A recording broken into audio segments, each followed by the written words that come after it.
Brendan and Nathan, this is Maude Flanders. I am so thrilled that you have this great modcast. I'm Maude, and I like it. And Todd and Rod would like it too. Adventure.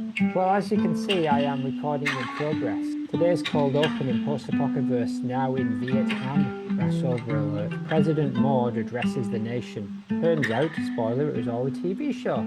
Wow, what a spoiler. And action. It was some sort of thing with Maggie not getting paid or whatever. Oh, Maude, I'm glad that you kept me alive on some kind of machine, salmon pink machine. But now, in this desolate landscape, the remnants of a once thriving city flash forward, rubble and decay. Rubble and decay. Oh, my clothes are tattered, but I have a determined expression, and I am leading my companions through the barren wasteland. Finchy Simpson, my mutant crustacean, march alongside me, your massive form casting a shadow over the broken landscape. Massive what? Shadow, form, big old form.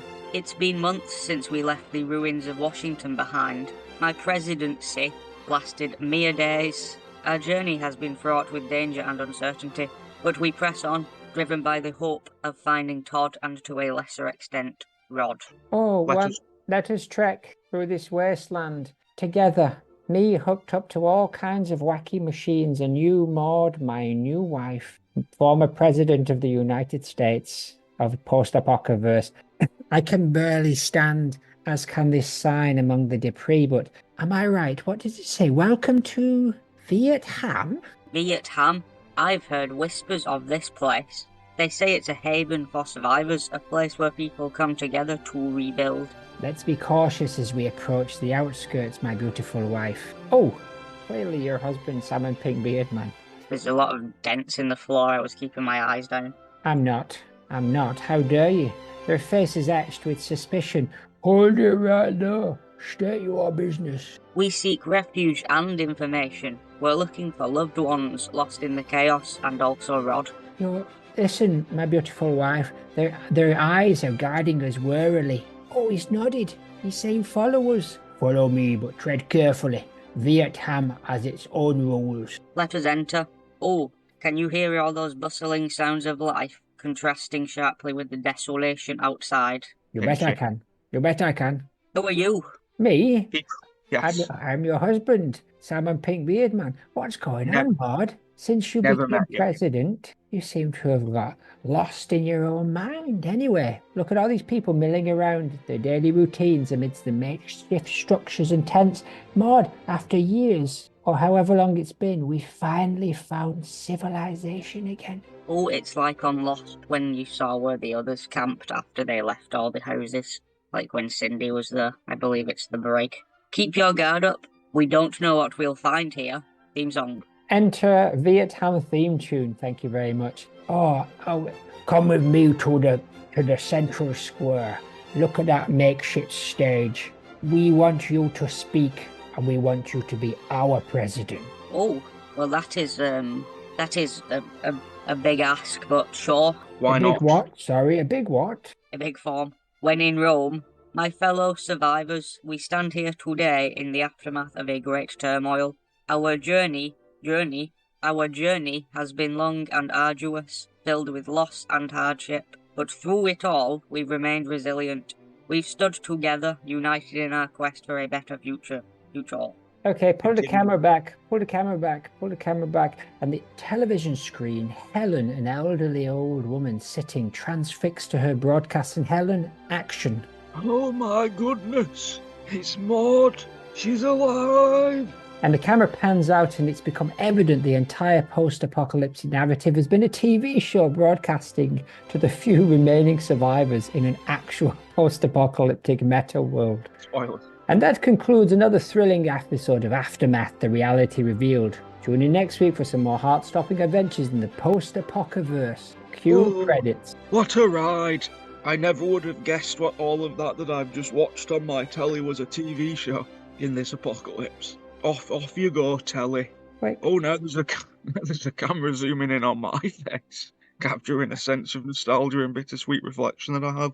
but what an adventure it was. Thend. Screen Note. fades to black. This episode is actually a fictional creation within a large narrative. It provides a twist ending which also offers a moment of reflection on the power of storytelling, the impact of media in shaping our perceptions of reality. Maude, it's a good cast.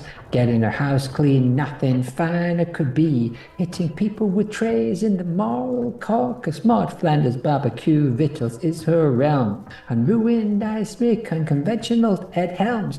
As fuzzy side ahead in a trance. 5 a.m. rise, our house cleaned in advance. Member of caucus knitting, which chimes with glee. And flavored ice milk, her drink of spree. Out for children, skinny dipper without shame. Guinea pig lover, tuppence is her acclaim. French comics adored her peculiar taste, spitting poetry in her fiery embrace. It's the Maude Flanders ghost MTV thing. Episode 1 billion. Who could have even thunk? But enough about that. We've been thrust straight into Ring 7, which is a huge crown on the head of Satan. Oh my goodness. Satan, as he likes to be called. Chris Satan. Big Boss is Bratton Eel, law wrestler. He's just stood in the middle of the crown, not moving, not blinking. Oh dear. This circle appears to be violence, and it is divided into 3 rings this time. I believe and so. I will check who is in Egg's basket. The outer ring punishes the violent against people and property, particularly property and blasphemers. The Styx, the river, is passing through here as well, so we might see Ticklingborough if we're lucky. Oh.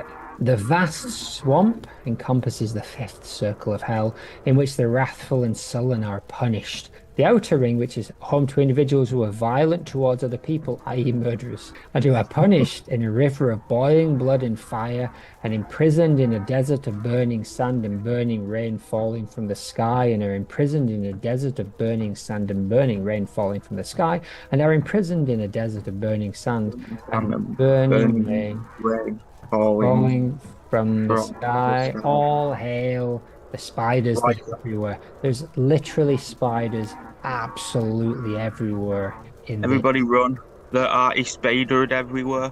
No point in running, mate. There's spiders every crevice of this place. Luckily, I've provided us all with these jacuzzi suits. How about, and also, Lil Zen, you're a pop star, so I would like to invite you to introduce yourself and the rest of the gang now via the link I just sent you.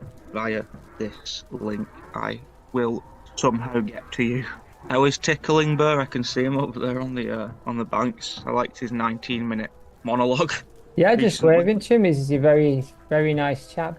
Burr, Tickling Burr, how are you doing? Yeah, we're all right. No worries, mate. No worries, mate. How you doing? Yeah, we're okay. We're just trying to sort out some videos. Oh, I love videos, me, mate. What do you think, Pierre? I love videos too, Dad. We love videos, don't we? Like watching it with Maltesers on the pictures on the sofa on a Saturday night, don't we? I love that, Matt. I love that. Bloody, I love anything with Statham in it. I love the Meg 1. I love the Meg 1 as well. I love the Meg 2. I didn't like the Meg 2 quite as much, Dad, but I thought it was alright. You know who directed it? I don't know, bloody Francis Ford Coppola. Nah, Dad, it was that fella off what's it called? The Chaser. Bradley Walsh? Yeah, Dad, Bradley Walsh made the Meg 2. Doubt you're pulling my leg. I am pulling your leg, Dad. I am pulling your leg. Bradley Walsh has never done any bloody movies. I think you're getting him mixed up with Danny Dwyer, Danny Dyer, Danny Dwyer. Danny Dyer, Dad. Danny Dyer, Pierre. Danny Dyer, yeah, Danny Dyer, Danny Dyer, Danny Dyer, Danny Dyer. I've already said that. We've already said that. Danny Dyer, Danny Dyer. I love Danny Dyer, me. I love Danny Dyer, me. I love him too, Dad. We love Danny Dyer. Gotta go, bye.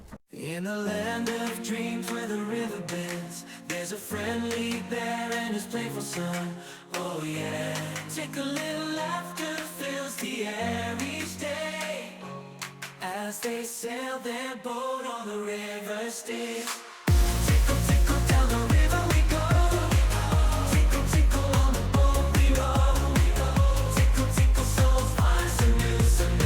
Tickle, tickle in the journey through the misty waters they gently glide, guiding the lost souls with love and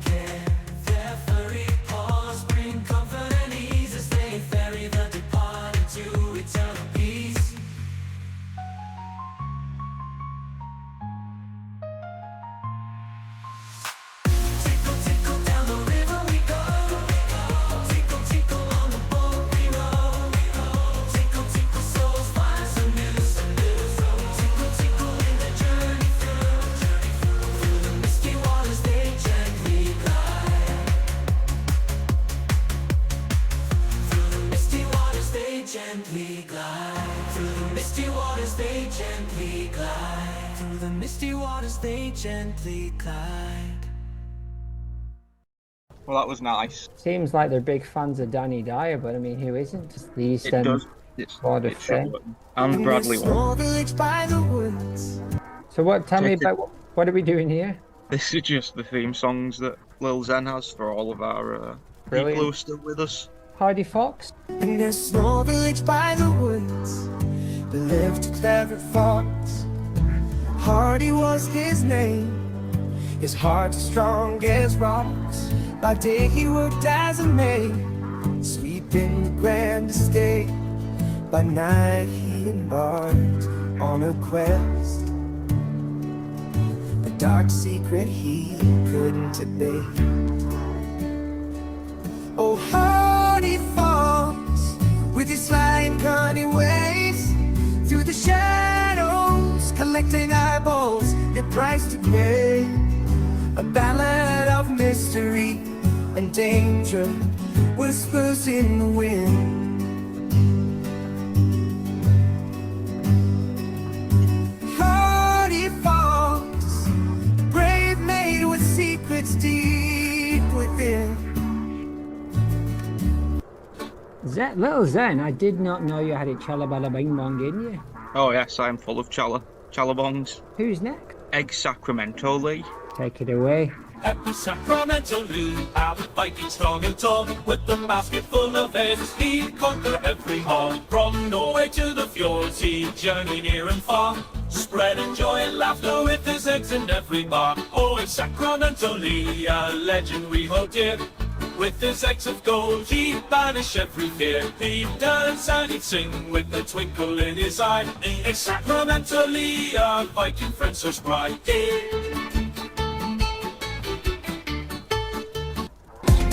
Alan Windfluffer. You're knocking out of the park. So many genres. Alan Windfluffer, the Kestrel. In a town called Corley, there's a man we all know, Alan Windfluffer. With his kestrel in tow, he's got moves like lightning, a glow in his eyes when he hits the dance floor. The crowd catches fire, fire. Alan Windfluffer, king of the night, kestrel owner taking flight. When the beat drops, he's in control. With the smell of petrol, he's on a roll. Dancing to the techno, pop feeling so high. Alan Windfluffer reaching for the skies. I love it when you say the name of the character in the song. Zen, that's brilliant. Oh yes, that is something I will be doing throughout, and also I will add a personality trait for each person. You might not catch it though. For example, Alan Might not Windfluffer. what? You might not catch it. Excuse me.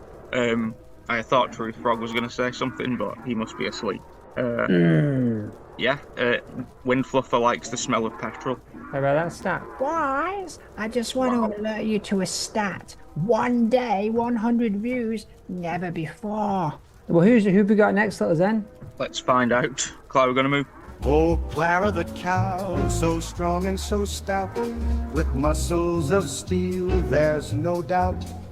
She could lift a truck with just one hand, but as a nanny, she hailed from a different land.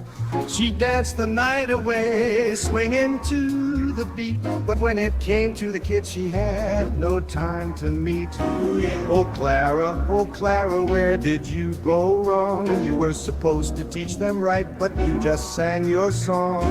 Oh Clara, the irresponsible nanny, with muscles so beefy and broad, her strength uncanny. But when it came to raising kids, she couldn't take the heat. She left them all to swing while she danced on her own 2 feet. Ooh, yeah.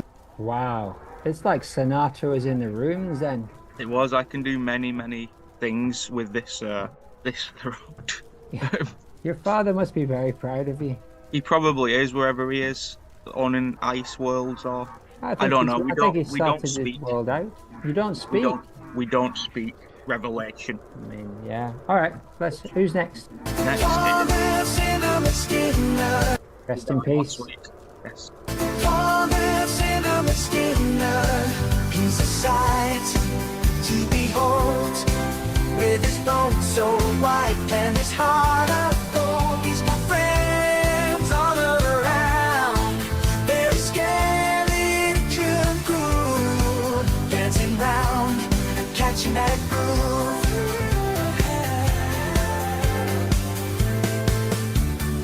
On the cinnamon skinner, he's the talk of the town. With his smiles and his laughs, he's never letting us down. He's whipping up wacky trifles. They're a crazy delight. With his bony hands, he's cooking up a wild night. Skeleton friends and wacky trifles, he's our star of the show.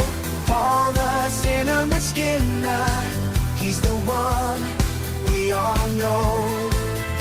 Well, Zen, Yes. that's a beautiful tribute to our fallen colleague, Paul the Cinnamon Skinner, rest in peace. Did you say he was making backy trifles, as in trifles out of tobacco? I believe it was wacky, but they could be wacky backy trifles. Oh, give us some of that, lad. I love some of that. I'll give me a wacky wacky trifle. And so that's celebrated at cat shit and wacky wacky trifles. Oh, Daddy's dreams have come true. Truth Frog, this isn't your part of the show. Little Zen, I fear that you're slowing us down in our progress to rescue. I was going to say that. We're going to come back to some of these. No, I do not. I fear you're slowing us down in our attempt to find the baby Jacques, but I think this is too beautiful a moment to break up, so let's see who's next. Let us go. It is a surprise. In the pouring rain, a panther across the street. First up and sweet, ready to create a beat. With every step it commands attention. A creature of the night, defying convention. And soaking wet, but nothing can hold it back. A graceful force dancing in the rain without a lack. Oh, rainy panther, you're a sight to see. With every move you make, you set my heart free. Stand with the Spoiler. Well, tributes to my friend Wet Panther, my best friend. You called him Rainy Panther, though. Is that kind of like an in joke or something? Yeah, it's an insight. You wouldn't get it. Just move on, man. Inside jokes are mean. Yes. Oh, Millhouse. Millhouse no. Brilliant. Now, what I will say, Zen, and don't take this personally, is some of the lyrics in these songs, they're a little bit hard to hear. Is it possible that maybe you could share the lyrics with us on screen so we can sing along? I believe so. Okay. stand with the bottom, the vacuum man. He's seen it all, there's nothing he can stand. From a night watchman, a Twitch billionaire. Media mogul, he's been everywhere. Stand with the bottom, oh what a life. From Maude to style, to supermodel of the world. He's done it all, he's living a dream. Stand with the bottom, the wildest you've ever seen. He is pretty wild, isn't he? I'm going. Oh, father. I'm going to take up you on your offer, little Zen, and let's pack up and we'll do the rest of this gig later if that's okay. Yes, I fear it will. It's yes. That is yes. So we're all here, but things were going so well for Hardy Fox, Ex Sacramento Lee, Alan Winflow for Clara Gunn, Toilet Pro, Wet Panther, Stamp, John's Headless Body, Buys, Big Headman, Little Zen, Shitboos, aka Vincent the U1, Simone Jaguar, Truth Frog, Daddy's tired, Hobo Human, Fleshy Pleasures, Baby Foom, Eek, Onion the Boxing Dog, Silence, and Snaggy Woof, oh there he is, he's gone off again. Oh, Snaggy. No Snaggy. Oh, I kind of torn. I hope that nobody dies, but I also know that if no one does, we'd be stuck in this ring of hell for eternity. So I just hope I don't die. That's almost. Staying. Yeah. Oh. Oh no. Oh no. It looks like the decision has been made. Damn. Two of them, Vince and the U1, are now trapped inside dark rooms or closets. And the closets are inside a desert of burning sand and there's burning rain falling from the sky. Oh, God. Seems like the sight of blood is all around them as they fall into a cemetery immediately after going to the doctor. And now they are in the cemetery and they are being forced to put on a recital in front of an audience of ants, beetles, and strange-looking people. Well, the show seems to be going all right. Oh no, they've been heavily criticized by others, specifically the bad boss of this Ring of Hell, Bratton Eel, who unblinkingly criticizes Vincent Ayuan to death. Oh no. They are eaten by strange or mean-looking dogs as well, just after their death. But just as the last bite is being eaten, look who it is. It's only bloody Satan. Satan. Vince? Yes. You do Satan. Vince, Yes? the you one. Yes? You are all the killers of all laughter. Oh, don't say that. Yeah, that's nice. I am the devil. Well, what do you want? We're just being eaten by rabid dogs, our greatest fear. Greatest fear? I need you to guard Ring Gate. Stop these lot from getting in. Ring gate, eh? 8. That's not funny. Okay, 20 quid. A Fiver. Oh, No, £4. Okay, 20 quid. a fiver. £4.50. Done. All right, let's go. Come on. Let's ride on your winged demon. Bye, you tossers. See you in Ring Gate. Ring Gate. Ring Gate. Oh, what a turn up for the books. They've flown off into the sky on Satan's winged demon. So, I don't know, does that mean they're dead? I think they are dead. They were killed, right? It seems that way, yeah, but they've also been not brought. You can't really be brought back to life if you're killed in hell. So they're just something. I'm glad these jacuzzi suits are keeping the spiders off us, because it's not pleasant to have a jacuzzi suit that's just literally covered in spiders. But that's what we've got. I bet some sponsors. Yes, we're plowing through considering it's a very unpleasant situation we're in. I would love some sponsors. Hugh Laurie, silly Prince George in Blackadder 3, and Dr. House is off his meds. In the lands of screens where tales unfurl, there's a prince quite silly, a prince named George. In Blackadder's realm he roams so free, with wit and charm he's a sight to see. But hark, there's more to this man's tale, for beyond the prince there's another prevail. In Dr. House's domain, the mastermind, with a cane in hand and a brilliant mind. Hugh Laurie, the man of many faces, in each role his skill embraces. From Prince George to folly to House's strife, he captivates audience with his life. Off his meds, House may roam, but Laurie's talent finds a home. In comedy or drama, he'll surely shine. In every scene, he's so divine. So here's to you, our beloved star. In our hearts, you've travelled so darn far. As Prince George or Dr. House you thrill, we love you, Hugh, and always will. It's me, Lil. Flanders, etc. It's me, Lil Zen. Did you write that one yourself? Ghostwriters, mate, like you. Ooh. Sponsor, Mary Lude. And Mick McLaren, paranormal investigator, hunting Wigan Pier and the villages around Alton Towers for Wigan Bigfoot and Rivington Dogman's an unidentified undertaking object. There is to be no more access to the killing field. Why did Mick McLaren, the ghost hunter from Wigan, always carry a map? What was that? Why did Mick McLaren, the ghost hunter from Wigan, always carry a map? Don't know.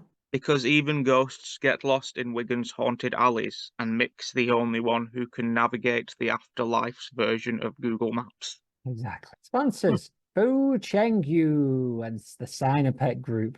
Fu Qingyu paced nervously in his office, the weight of his decisions pressing down upon him like a leaden cloak.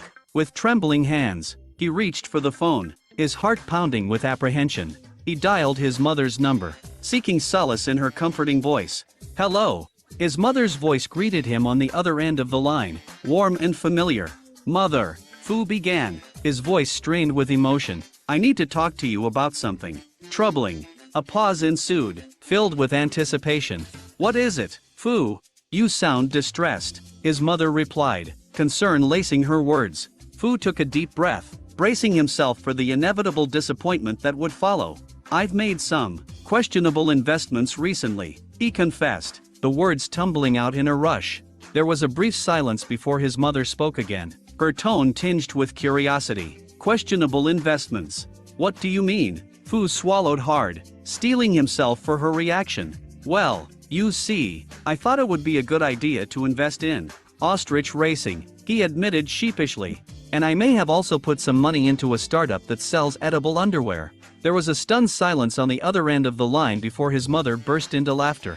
Ostrich racing. Fu, are you serious? Fu winced, knowing that his next confession would only add to his mother's disbelief. Yes, and I've lost a staggering $688 million on a bad oil bet, he confessed, his cheeks flushing with embarrassment.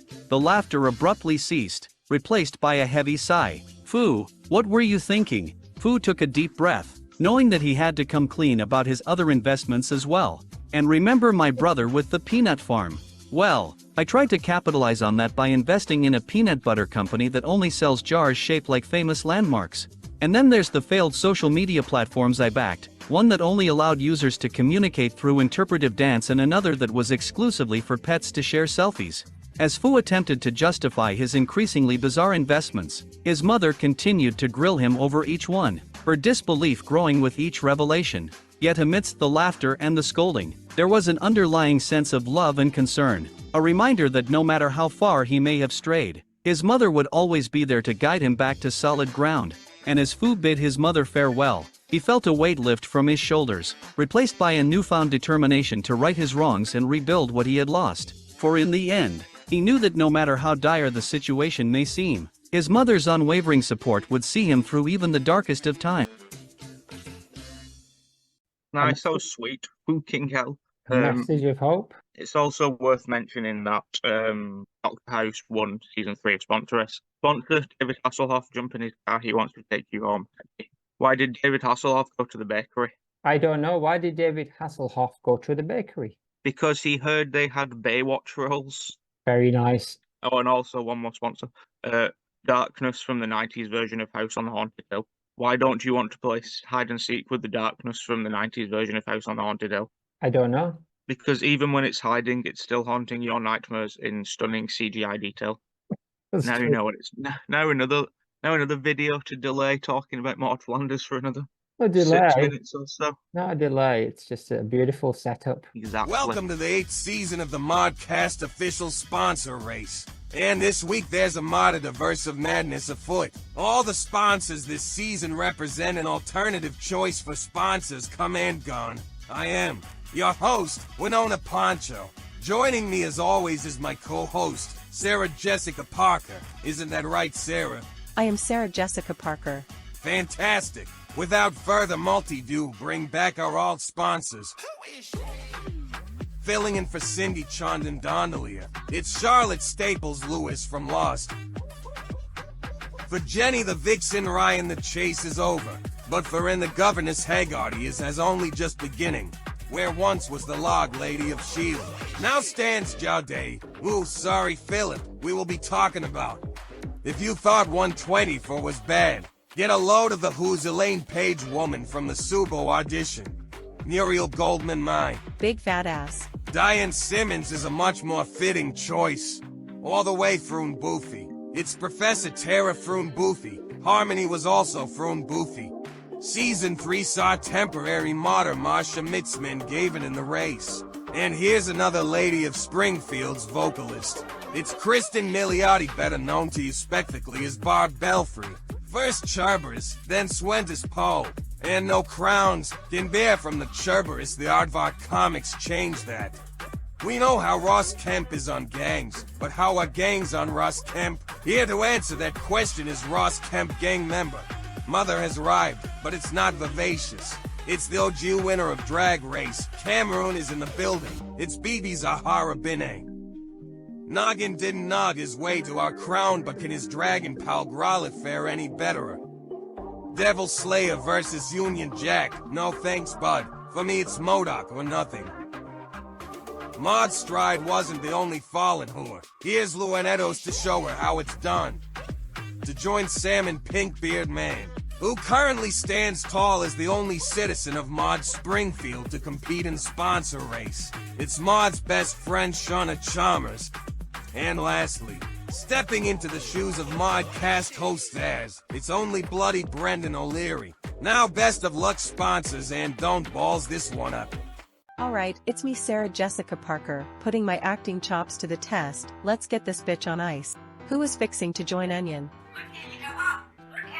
Murray Lloyd.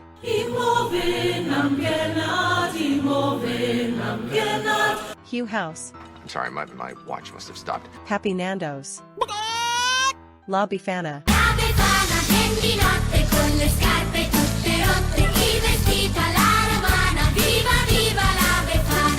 Makerfield Jiu-Jitsu Academy. J. Vernon Pentecost. 706. Haster. And Rex Woofington. In the Hall of Fame? Onwards Christian Soldiers.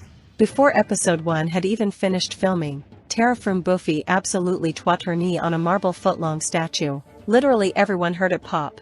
As a result, Tara, we've heard from the doctor. You need time to heal. Thus forth, we must ask you to sashay away, but you have an open invitation to return next season, provided you have kneecaps. Saws Lovey.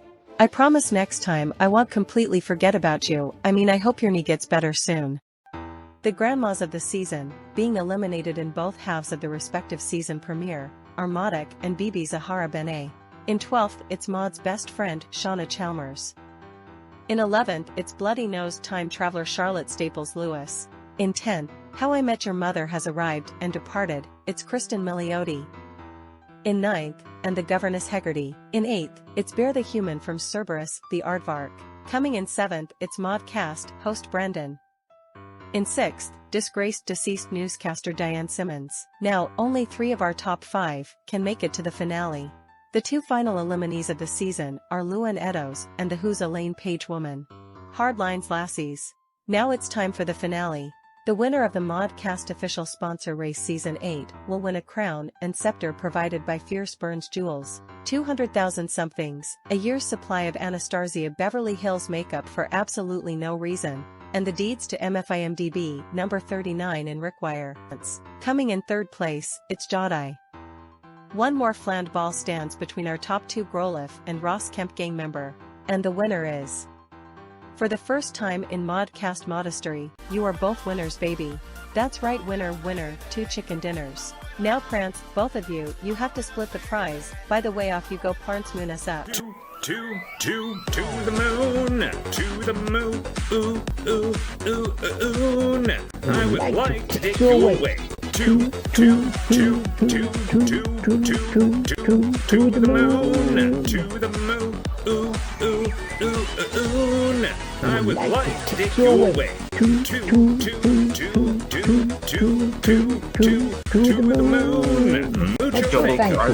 To the moon. Double win. I don't mind my 8th place. I think gang member Ross Kemp and the crocodile from Noggin the Nog are why we started this show in the first place. I believe it is. The sponsor race has become so convoluted that it's better than ever. Can you hear me? You said there was an audio connection thing. I can hear you. Nice. Lil Zen, why don't you introduce 3 more people? Yeah, I'm also super excited for that. But also, I'm looking forward to when all of those winners from the Maude sponsor race, we're going to have like loads of them all together with Onion, who won our first one, and a few others people, getting them all together for a symposium and maybe some kind of convoluted spin-off adventure. Oh, yes. I like the concept of, they will, don't you worry as well, spoilers, but no spoilers, there will be a all winners season. So every winner will be seen again and one will be crowned sponsor of all sponsors. Very nice. However, I do like the concept of the how the winners are managing their individual MFIMDBs is also interesting to me. Now, Indeed. particularly that we have one now that is shared between Grolif, the Ice Dragon, and a member of Ross Kemp Gang. Stuff like that. Stuff like that. Oh, it's Giant Head Man. Why don't you sing a song about him? Well, Zen, are you okay? Like we have a bit of a trek through these rings, and we, obviously lost Vince in the U one, so that was a bit of a shock. But yeah, do a few more songs. Is that all right? Yeah, I'm well up for that. Proper. In this silence, in this silent city, a figure walks alone, a face so familiar, with a weight unknown. He carries on his shoulders the burden that he bears, a larger version of himself, a head that no one shares. The man with a heavy load, he roams through the night. His delusions and sorrows hidden in plain sight. In plain sight, he's lost in his own world, a lonely symphony. Lonely symphony, as he dances with his burden in this tragic comedy. Tragic comedy. Little Zen, I really like that one. It's a bit weird though, isn't it? Yes, it was a sad story. I would like to now pay tribute to our two fallen friends, kind of, but they seem to not really be dead. But here's a tribute to them. I hope it doesn't become some kind of villain twist. In the land of dreams where legends are made, there's a ball named Vince, a force to be played. He's got a strong grip like no other you see, but there's one thing that makes his heart scream. Vince hates tacos, loves spaghetti bolognese. He can teleport, he don't need no passport or plane. He's the legend of the ball, he's here to stay. Vince is his name, he'll conquer the game. In the world of letters, I'm just a ball of life. The U1 collector of the stamp so rare. Every letter tells a story, every stamp a dream. But there's a void inside me waiting to be filled. I'm searching high, low, across the lands for those elusive stamps that only I can find. All the joy they bring, the stories they tell, I won't rest until my collection is complete. Oh, the U1. Oh, the U1. Oh, the U1. Oh, Vince and the U1, rest in peace wherever you are with the devil on your giant demon horse. Rest in peace, bitch. But enough about that. Who are you? Who's this? Hello, I'm Ian Fish, Johnny Downloader. We find ourselves in quite the infernal predicament, don't we? Indeed, it seems we're all caught in the fiery depths of hell.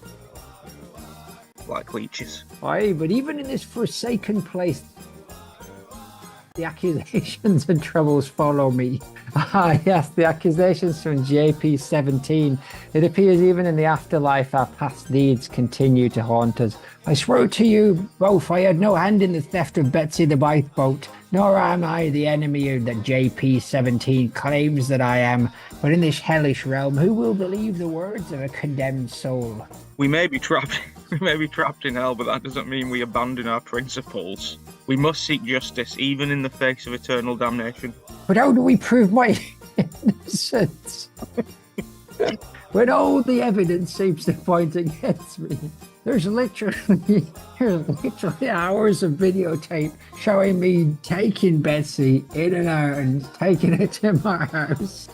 There's blood on my hands. Well, we must delve into the depths of hell itself, uncovering the truth that lies buried beneath the flames. If there's any hope of redemption for you, Ian, we must find it together.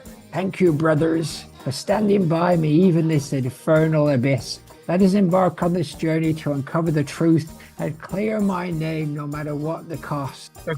Agreed. In hell, as in life, we stand united against injustice, even if you were clearly to blame. Together we shall face whatever challenges lie ahead. Don't worry, Ian. I'll murder him for you. Oh, Bongo Butler, I'd forgotten you were even with us. Oh, you won't forget me when there's a red-hot poker up your jacksie, murdering you from the inside. Just joking. I'm on your side, lads. I know. Oh, well, okay, well, it's good. Ian, you thief. Why don't you join the very troubling Truth Frog and the murderous Bongo Butler? And let's head on, continued.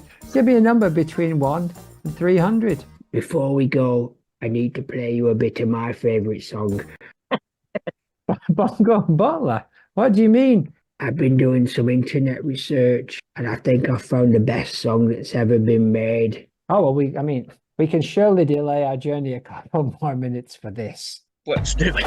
Just have to fast forward past the commercials. I tell you what, I'll be murdering all them lads if I ever get them in a room together. Listen, Butler, you just keep your murdering to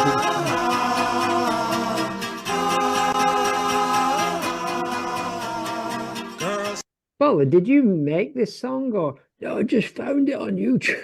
hold on, you do know this is a Maude Flanders based podcast, right? Well, if that little candy floss can do songs, then I can. But What did you just call me? he made the songs, didn't he? He looks like he's got candy floss on his head. I'll rip it off and I'll use it to choke him. Butler, there's no need for that sort of aggressive try. behavior. No sort of that aggressive. Chalabong, calm down. There's No infighting, please. We've said this before and we'll say it again. We're all friends here, but Bongo Butler will give you 20 seconds of this song and no more. Oh, that's plenty. By the time the 20 seconds is finished, you'll all be in my power. What did you say? Nothing, I mean, you'll all be laughing and joking. Girls, girls, girls, girls, girls, girls, girls, girls, girls, girls, girls. Well, yellow, red, black or white, add a little bit of moonlight for this intercontinental romance. Now you will do as I say. What did you say? Nothing. Shy girl, sexy girl, they all like that fancy world. Champagne, a gentle song, and a... Now everyone crouch. I can't help myself. I'm crouching. I know you're under my spell. slow dance. Who makes it fun to spend your money? Right, Bongo Butler, that's plenty. Give me a number between 1 and 300. Oh, I can't stop doing the monkey. You'll regret that. Just joking. Would you like some bongo? No, it's not Bongo this week, but I tell you what, we're doing a Bongo episode soon and you can be around for that. You'll be our first character of the as of now, relatively straight ahead Bongo cast. Yeah, so that will surely change. 223. Death wish. She wants them all to die. Oh, they're talking about me. Yeah, Bongo Butler, we've done that bit. You go over there. You stay away now. We will talk about The Simpsons for a minute. We talked about this early on, but it kind of went away. That she wasn't actively seeking the death, but in situations where it looked like they might die, she seemed to have a kind of quiet calm about her. Even in the one where she did actually die, there was no lead up to her thinking she was going to die, or not of fearing she was going to die. But we to be have not fair, seen she that. was just watching a car race. That is true.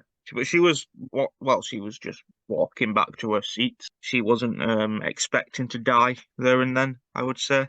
No. But we may have said otherwise in the 112 episodes prior. She is... Yeah, we've not seen a lot of this in the last set of episodes that we've done, probably, since she died, because why would she, unless we've seen flashbacks, but no flashback mods that I can think of have shown off this kind of death wish. They've all been pleasant flashback mods. None of them have done anything untoward towards the Flanders Rizzes, and that's all she wrote. Agreed. I think she's... Here's what we've seen recently in the last few episodes is a loving Maude, especially the Christmas one. Judgmental at times, yes, but loving. Stern and strict, but loving. Particularly towards Rod and Todd. This episode especially, but that is something we've seen. The Maude of Hast seems to be more loving towards the Flanders, but kind of more bitchy to the town, would be a way of looking into it, or at it. But she doesn't want them to die. She just wants them to stay away from her. Exactly. Forever. Oh, I'll stay away from your son, Marge. Stay away forever. Indeed. But enough of that. Oh, who's that? Who's that? Jesus Christ. We're almost certainly going to have to meet again either tomorrow or... We're like I think, 70 minutes in. We're not even close to the content. We're pretty close, but I can't do it tomorrow, so it's going to have to be a two-parter next week. I see. But yeah, we're not going to even get to the content today, are we? Oh, we'll get to content. This is it after this, I think. I see. Oh, well, and here we are in the fiery depths of hell, and just two rock star sinners, me, Brenda, and you, King Nathan. Let's just have a rest on these jagged rocks. Who's that coming over to us? It seems like a scrappy-looking dog wearing boxing gloves. Hey, Nathan, check out this little mutt. What's your story, Furball? The name's Onion, the boxing dog. And I'm going to regret this, Anna. And I'm going to tell little curl your tails. Go on then, spill it. It all started when I was just a pup, named by none other than Yanis Xenakis himself.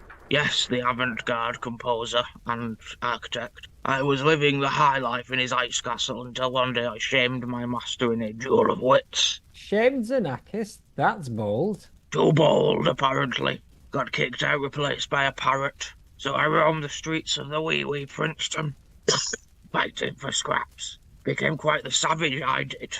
They even gave me a title, Onion Boxing Dog. Sounds like you made a name for yourself, all right. Aye. Well, now I'm on a mission. I've got to reclaim my honor, my name. That's parrot. It's living the life I was meant for. So I'm gonna box that bird, win my title for For what? For what? Boxing a parrot? That's one for the books. You bet your fiery fucking tails it is. I won't rest until I reclaim what's rightfully mine. Bye. Oh, he's gone. Well, Brenda, looks like we've got front row seats to the greatest showdown in hell. Pass the popcorn, Nathan. This is going to be one hell of a fight. Onion's determined barks echoing through the fiery abyss. Wait till he finds out that Onion the parrot isn't even in hell. I'll tell you what is in hell, though. Quite a lot of spiders everywhere. They are all over the place. We're spiders. We're spiders. Little Zen, why don't you do a few more songs? You might as well. Before we get on to some content. Why not? Exactly. Don't mind if I do. Is this like to see in his fancy suit? He thinks he's royalty, but deep down inside, his heart is searching for home. His family is waiting. They just want him to come home. Yeah. See, Maude, yeah. Won't you come back to us? Leave the glamour and the fame. It's time to reconnect. Your real name is key. Let go of the facade. Come home. See, Maude, yeah. We need you. Oh. Your real name is Keith. Brilliant. Who calls you honey most every day? Girls, girls, girls. Crouch. Everyone crouch. Bongo Butler, your hypnosis is not working and you're getting in the way of little Zens. You failed hypnotist, Bongo Butler. Get back over there. Your magic is not working. I don't know what you want us to do, but it's not going to happen. Oh, the only person who's crouching is Stamp, and I think it's unrelated. I think he just might be defecated. Itchy my mouth. I'm lucky.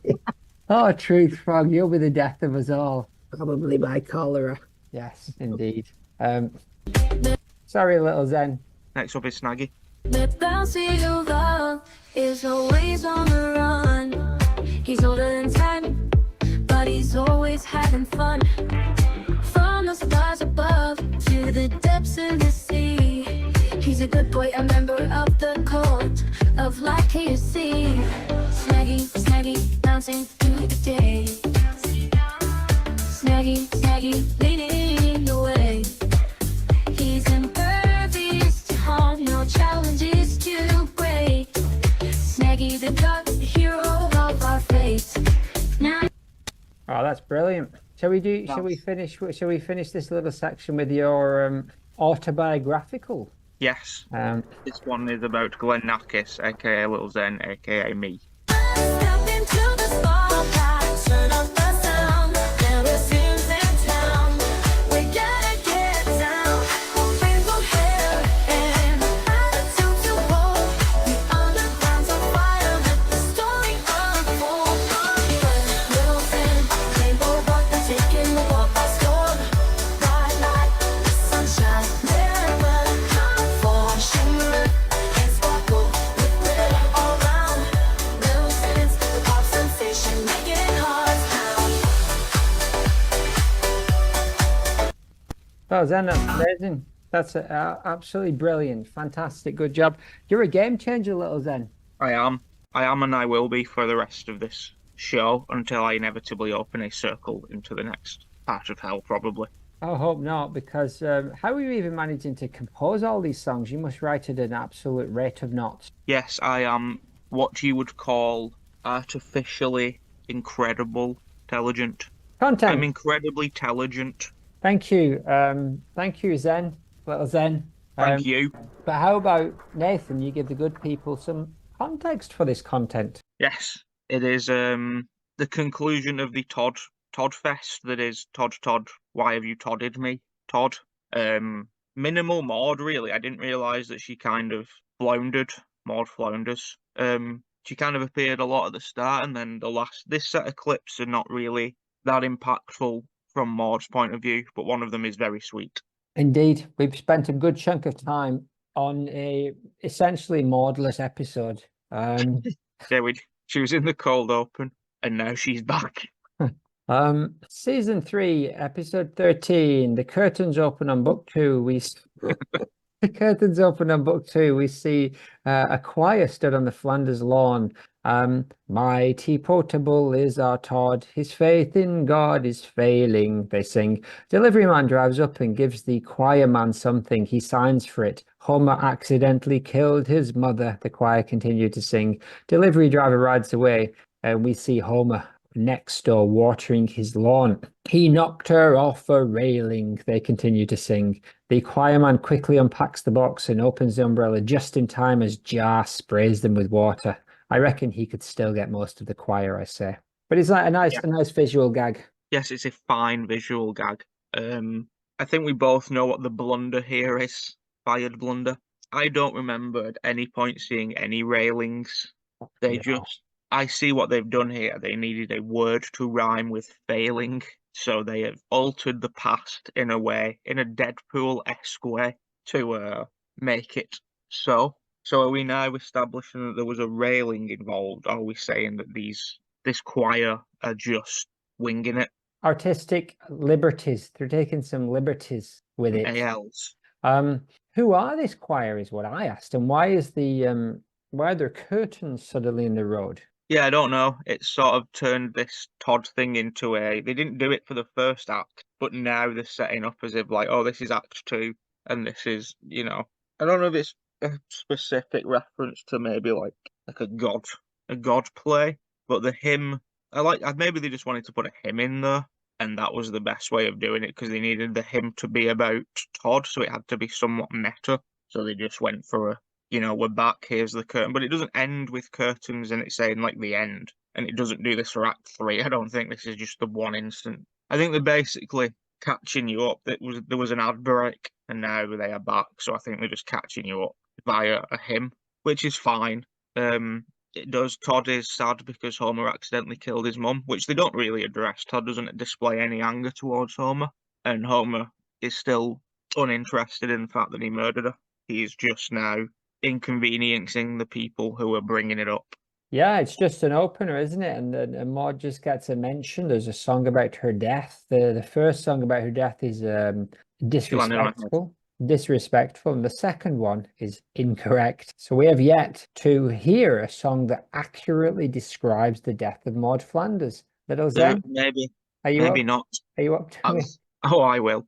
But also, there's the one in the clip show where they do the "We Didn't Start the Fire" parody, and he does say Maude croaked. There's a line in that song which is accurate, but you can't really say it's a song about the death of Maude. Too brief. And it's weird that there's two within. I know it's like we're talking like 33 years, but there's 2 songs about the death of Maude, and there's 0 songs about the death of Edna. Favoritism. I think so. I need to double check that. I don't think there are, but I need to double check that choir to see if there's any Maude likes. I didn't see anything. I didn't clip any of it. I just thought it was a standard choir. I did zoom in to see if I recognized any of the singers, but I did not. It would have been kind of a bit fun if it had been a choir from the church with all of the locals in Hibbert et al. And yeah, that would have been better. Much better, to quote Bag of Chips. But as it was a fine song about the death of Maude, spoiler, and Homer pulled off a little gag Yes, all in all, not bad. Clip 2. Yeah, I'm fine with the Amazon delivery happening beforehand, that kind of stuff, setting up the joke. Yes. Before it happens, this is a jonk. But yeah, That's a all prop. fine.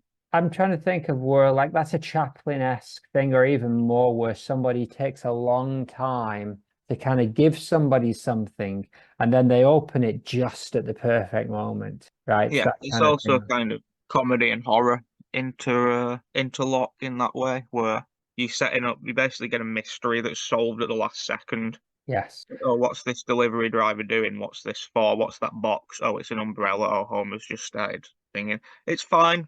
I think I probably would have preferred it in season 8, just from the point of view of nostalgia, but it's fine. Much easier to do that kind of visual gag when you're drawing it one picture a second, 24 pictures a second. Exactly. AI season 40.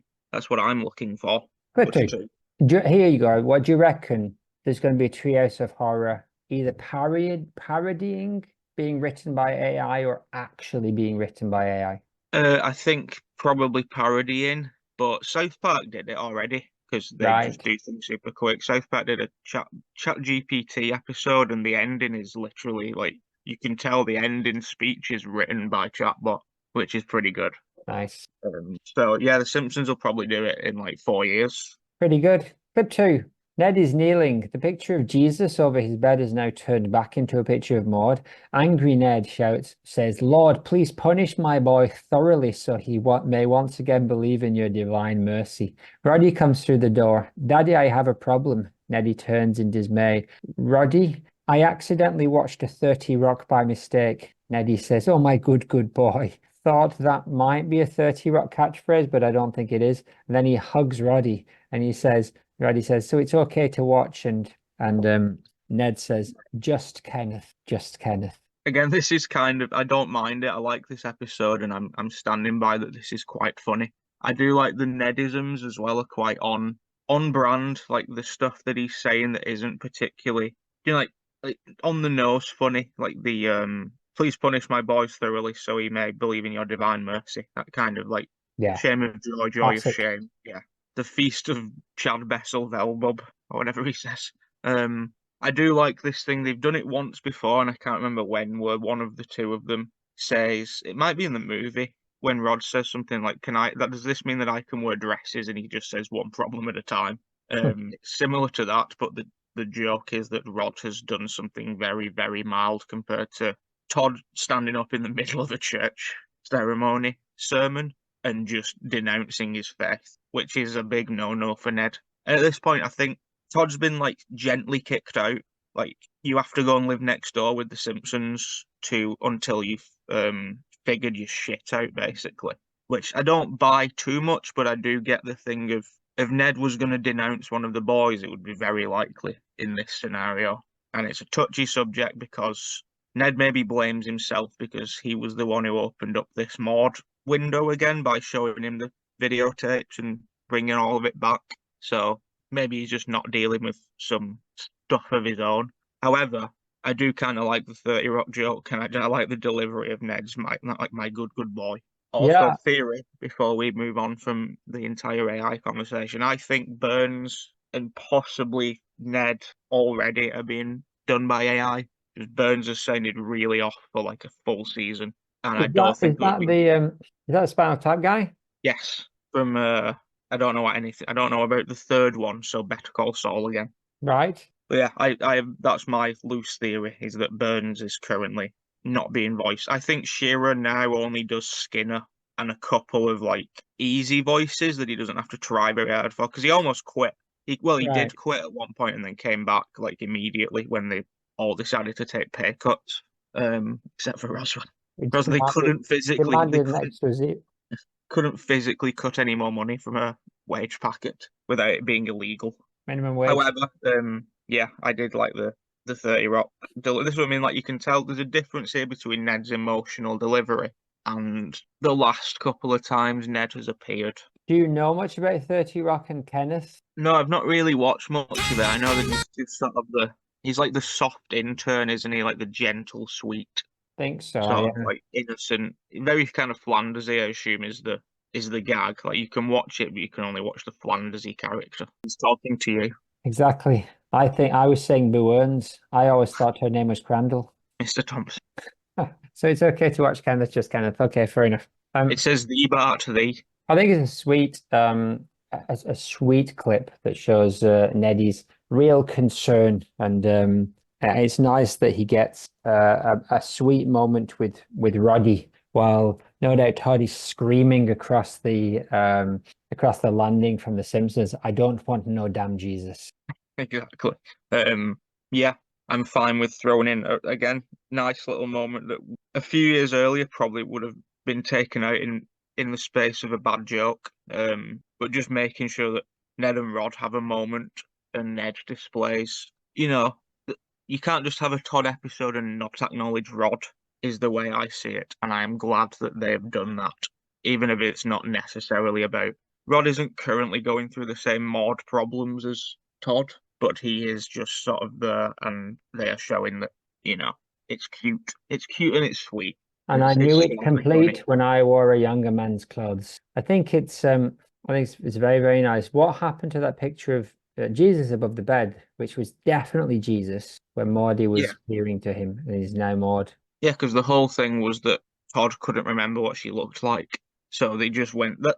Well, that's the only reason this clip's in it, because there is a picture of Maude. When I was watching the content, I was like, why is this even in there? And then I remembered that we were covering, just because we don't get them very often anymore, we're still covering photos of Maude. But yeah, maybe the idea that in show would be that Ned has amended the problem and hung up. All I can think is when Edna came around, they put up, maybe took down photos of Maude, or put them like just in Ned's room, like a single frame. And then after Edna passed, they just sort of didn't put anything back up. And now Ned has amended that and has hopefully filled the house with photos of both of his dead wives. Just the first Just of in many. time for the inevitable return of Ginger Flanders one day. Yeah. Clip 3, Todd is on a park bench. "I really don't believe," he says, "I'm sad because my mummy's gone and she's never coming back." Damn, I say. Damn. That's sad. This harsh. Sad and real. This is when Todd is talking to Homer, and the scene kind of goes. I don't know why they're in the park. I can't remember. I'm going to rewatch this episode actually because I do like it, but I'll do it. It seems like one of the best episodes. Yeah, one of the best episodes of recent times for sure. Yeah, they're definitely going for stuff like this. Like, this isn't funny. It's sad, and it's Todd who is one of the cutest characters as well, being sad. So bravo to them for just doing it. We'll go for that. I'm happy to give credit where credit is due. But the scene basically goes that Todd then makes Homer really sad because Homer has also lost his mum over the course of the show and has also never really addressed it. So then Homer gets really sad, and they just kind of are sad together on the benches, but they don't mention Maude again, so he got chopped. There's like a subplot with Homer in this episode. Like, Homer, spoilers, when you see like them in heaven, Ned and Homer, as you don't get to see Ned talk to Maude and Edna basically because Homer talks to Mona for like a few minutes and says goodbye properly and stuff, which is nice, but it's not very Todd adjacent. No, we'll get to that in a further clip. But yes, would you like to wrap things up with listening to Little Zen's last few songs? Well, let's take a pause here, and we'll just have a couple Little Zen. We probably got time for 2 more before we take a little breather before we jump right back in with clip 4. Right away. I believe we're just short of time for them. Only 6 or 7 left. Who's up next, Little Zen? I think it's someone else. Toilet Crow.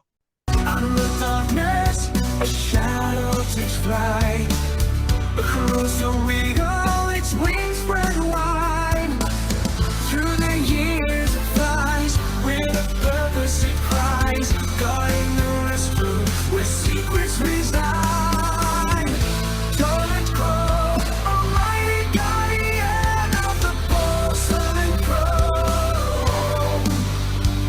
With feathers black as night, you protect us on your own. Through wind and rain, you will never tire.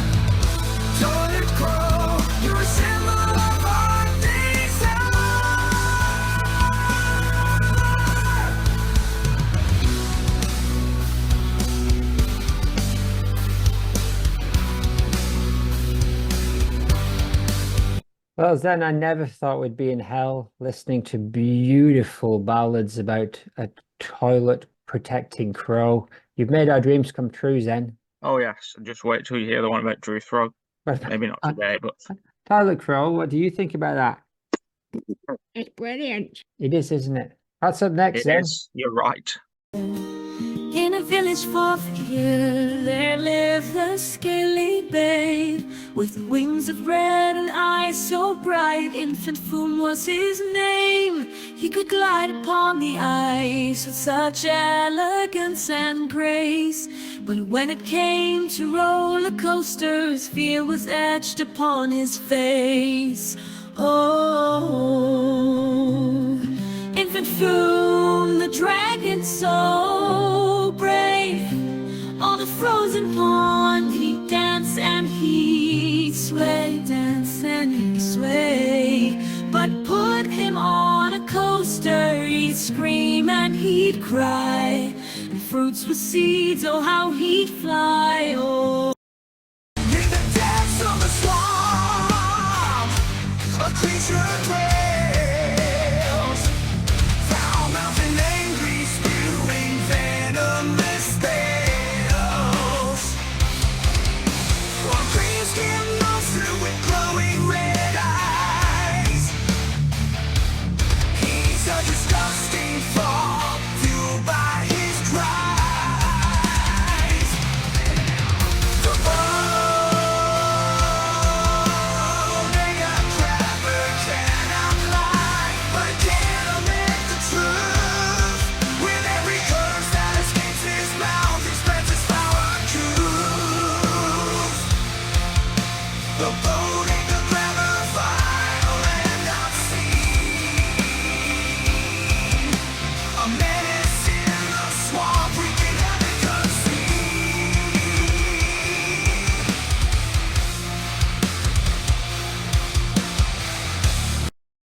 Quick four. Heaven, Hunky Towel Man with Homer and VJ in Murray, and a baby with harp and angels and she. Multicultural angels reading scrolls and banners and horns over the horns, and Maude and Nedna have banners. Welcome Ned and Homie, and Ned and Homie are walking in robes with halos. They change the banner to say, Homer, really? Ooh.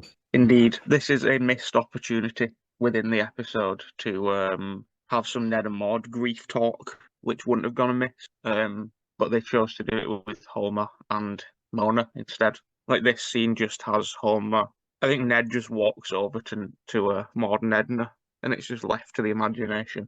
And Homer goes and talks to Mona for like 10 minutes. Well, all I can hope is that Maude had a pencil handy on that day. I also hope she did, to note down all the lack of Discrepancies. parenting. So that basically the Mona whole did. episode is about Todd missing his mom, and they decide to end it by having Homer talk to his mother. So that's the connection. No, and I also rewatched this episode in the interim 3 minutes that we just had between clips. Between breaths, yeah.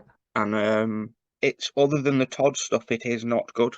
Ah. The Todd stuff really stands apart as being, like, you watch it and you think, I want more of this Todd stuff.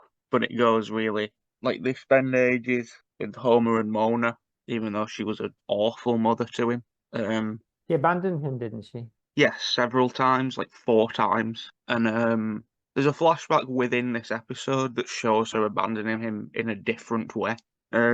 Whereas Maude would have loved to speak to her children, but neither of them got hit by a car. That's why they're in heaven, by the way. They both got hit by the same car. Is this So then this is an imaginary story or a future thing, or they're just ignoring the fact that this happened? Oh no, it gets resolved. They just don't die. They Ah, go okay. back to their bodies. They have like visitor passes or whatever, which they've done before. Got partially into the light. But it did sort of it cleared up a bit more of the Todd. Ned sends Todd to the Simpsons house because he thinks that he needs like to be scared back to faith, not because he's abandoned him. He's doing it to teach him, like, to say, like, oh, if he spends a week there, he'll definitely believe in our way of doing things again. Yes. That's slightly nicer than him just booting him out. But also, yeah, it goes into this thing of Homer and Ned getting hit by these one car, and Who's going driving into it? coma. I'd like to say Mole Man, but I I would don't know. also like to say Mole Man. I just think it probably was. I can't Probably. remember. Probably certainly was. That's how good of an episode it was. I already can't remember. And basically Todd prays and Ned does not die, so his Oh, faith returns. interesting. And does he pray for Homer? He's probably in there as a side prayer, Okay. but not Because that would traditionally. undermine his faith, wouldn't it, if he didn't pray for Homer and he was still saved? Yes, that is true.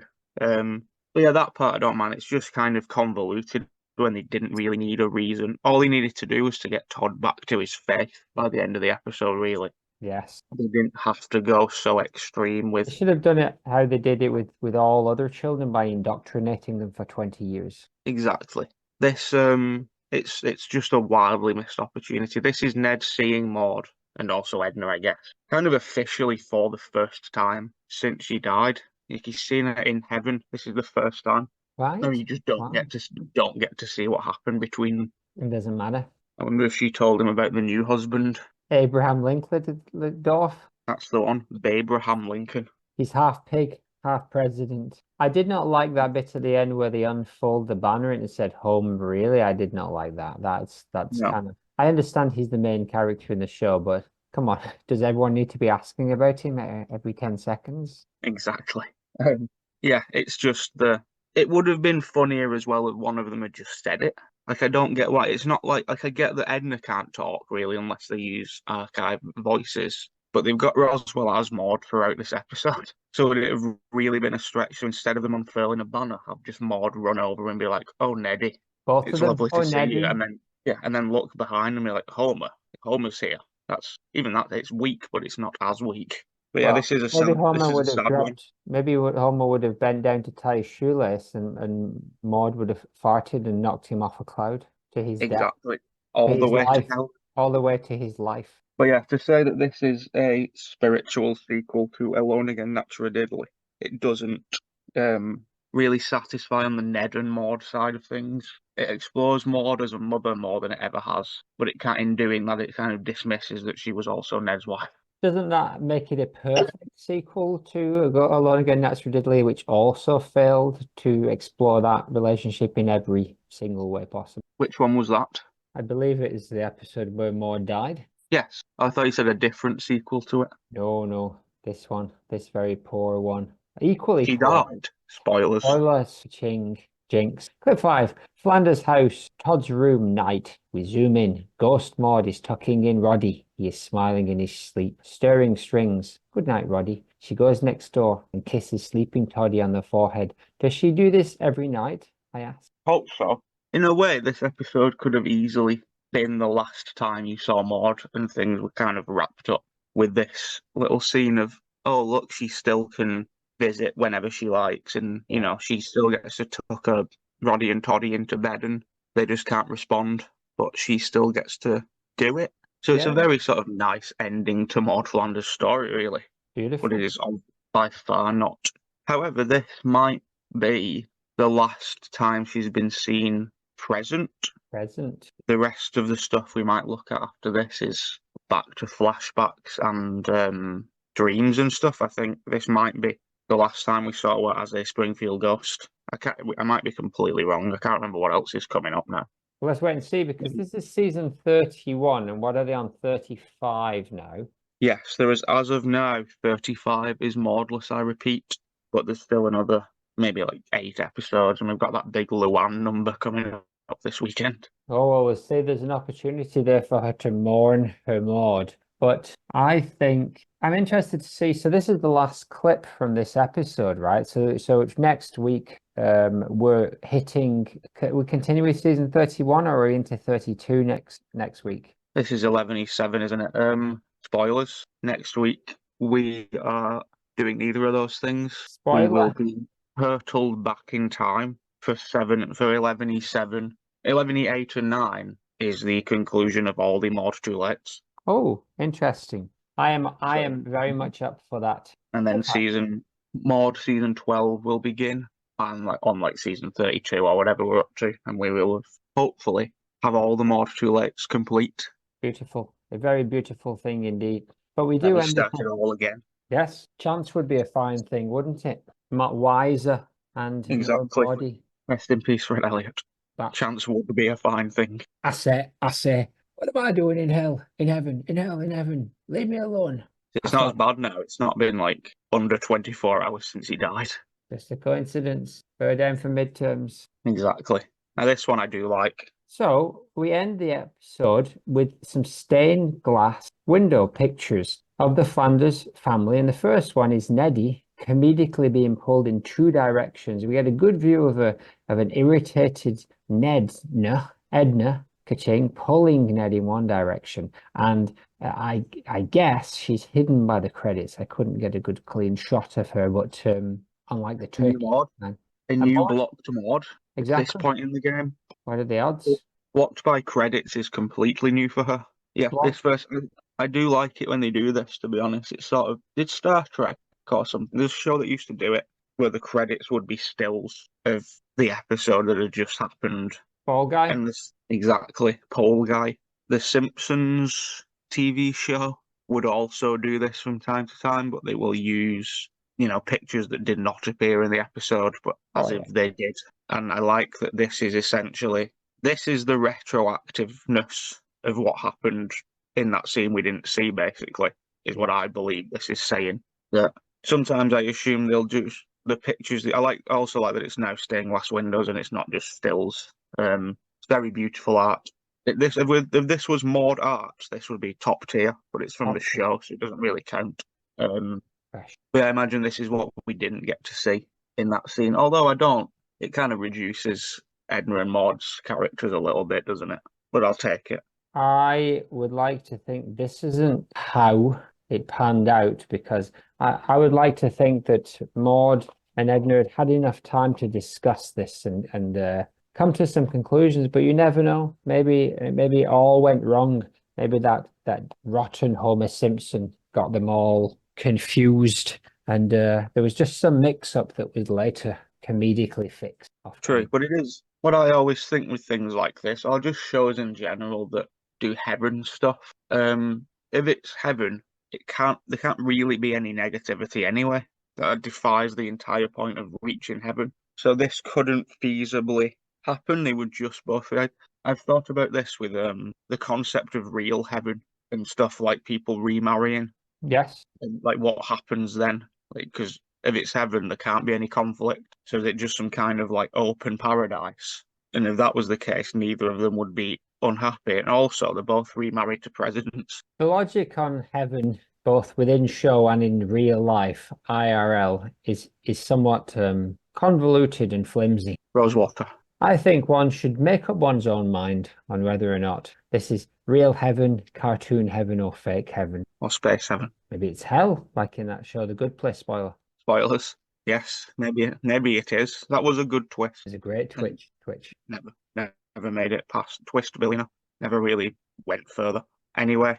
But there is a second stained glass window, and I don't know if there's an Edna one to balance this out, but the stained glass window is a beautiful picture of the entire Maude family, bright-eyed and bushy-tailed, Rod in his nice golfing sweater and Todd in his little man's bow tie. It's very cute. And all halos all right. This is it's strange to say this late in the day, but I have nothing bad. It's hard to criticize one still, to be honest, but we could if we wanted to. This is the Maude content I'm here for. This is exactly what I want to see of the bringing Maude back. This nice little nostalgic look. Do you remember the Flanders when they were at their best? Here's a nice little stained glass reminder, and it has sort of captured the youthfulness of Maude as well. Well, yeah. I wonder if it's a reference to one of their paintings. Maybe not. I don't think so because of the young Rod and Todd. Can you guess which is the middle, though? I saw that. I can't guess which is the middle. Boo. Boo. Oh, sorry as well, yeah. That last clip we looked at with Ghost Maude saying goodnight to Roddy and Toddy. Yeah. I don't think there is a stained glass Edna in this situation, but it does then show the ghost of Edna floating over Ned, and she just says, ha. What? And, oh. Yeah, I think they just threw it in there to say, I think, but potentially to keep the Nedna fans at bay. To say, like, oh, we do also remember still that Edna was married to Ned. And there is also a very nice Ned and Edna memorial episode coming Okay. that does a sort of version of this, but with Edna instead of Maude, which is kind of annoying, really, that he openly deals with his grief for Edna. But yeah, I think they were just saying, like, oh yeah, Edna was married to him too, do you remember? I think As if that had happened before the Maude one. But yeah, it was fine. I think the difference is there is real grief to come to terms with the loss of Edna. That's a different story, isn't it? I mean, not really in show. In show, we don't really know, right? She just vanished. So there's actually like a whole bunch of like actual more real life mourning to address with Edna. Whereas Maude, she never really existed. Spoiler. True. I think it was a way of them saying, wrapping up the Edna thing and saying, okay, it's been a few years now, we can probably talk about. Because yeah, Edna dies, and then other than seeing her as a ghost a couple of times, so you know that she made it to heaven, that's sort of it. You don't hear anybody talk about her at all. I think they might maybe mention her when Ned briefly takes over her job. Ned briefly becomes the grade 4 teacher for a couple of years, but you don't really see any of it. It's just established, and then they just now have a new they're trying to brand a new Mrs. Krabappel basically, but with not Krabappel-esque. Dull. She is quite dull so far. Her name is Miss Peyton, but as of now, they've sort of not really done the work that they did with Edna to make her a sort of real person outside of being a grade 4 teacher. Are you saying they've introduced a new character and not given them any character traits? That is exactly what I'm saying. It's something here at the Maude-cast we just can't stand for. No, can't sit for either. But anyway. What's that infant form? Eep. Tell you what, I've got infant form. Ooh, I've just learned a new scam. Can you lend me your phone? I want for calling an old woman. No, Truth Frog, we're not indulging in that kind of behaviour. That's fraud, Truth Frog. And that's the truth. Exactly. Before I've just sent you Sponsor Race, even though I might not put it in this week. I just wanted to play it because it's a good one, but it might only make it into the next episode. I don't know. No, put it in now. Stick it in now, otherwise this bit won't make sense. Welcome to the ninth season of the Maude-cast official sponsor race. I am your host, Serendipity Poncho. That's right. They have a daughter too, isn't that right, Mother Mel? That's my beautiful daughter, serendipity. That is absolutely true. I am here for you, and you look good and blue. And your dad's here too, and so is Clara the Moon. I love you.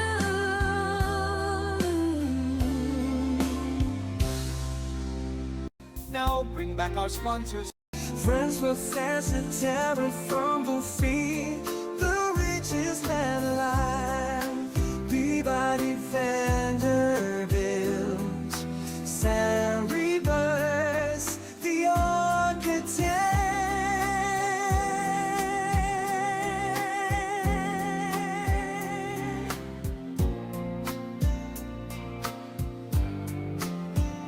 Spooking all the way from Dolby. Dolby spook is in the race. Alban Declenberg is here, and so is Anthony Verburn Shady, representing the mid-rich cuckoos. It's Norwich Abbey, all brass and on Lake Glassmont, a crazy bitch. Cap a load of this. It's Japanese flesh eater Kappa, arguably the most stable half of Abby's song. It's Abby, she punched her in the face. Head of the ominous Ansel Foundation, Alfonso is here. Head of China Aviation Oil Wang Yanjin. It's all about the Randy Jackson base. On those special impact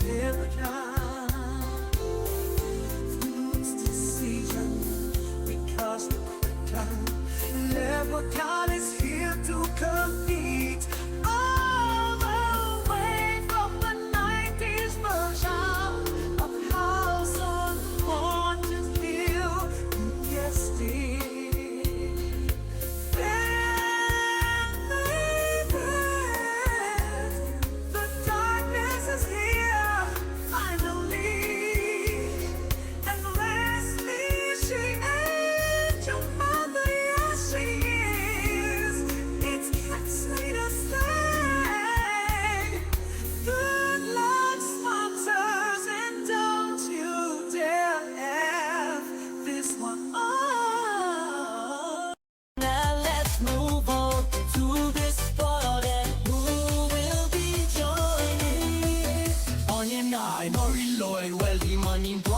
I feel you need me one. I often genuinely that know you play house hello.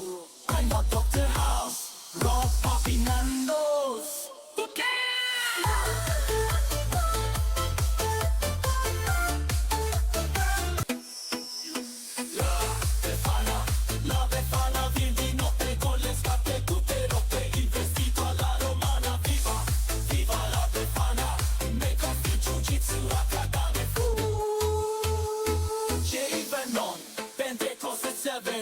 Do you know where your winchy mess are? Hast to the king in yellow roots. Moving the back, hoof, hoof. Remember, blum, and rolly feet. The ice dragon in the hall of fame. Let's for King Philip.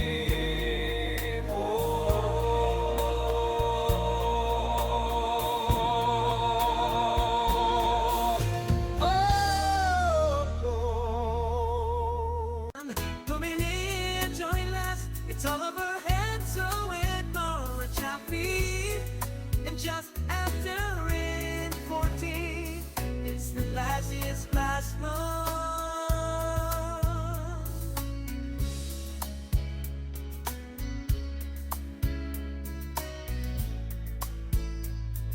Then in 13 comes the darkest weekend, following it 12 good grief.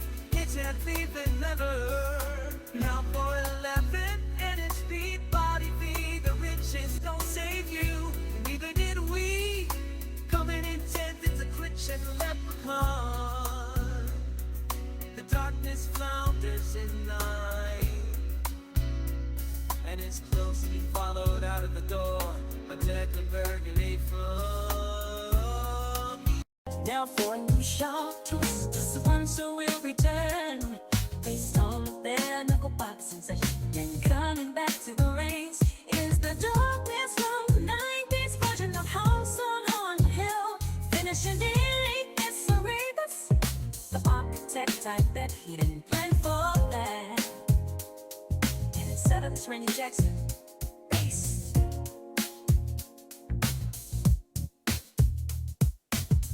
Now there are 6, but only 4 can move on.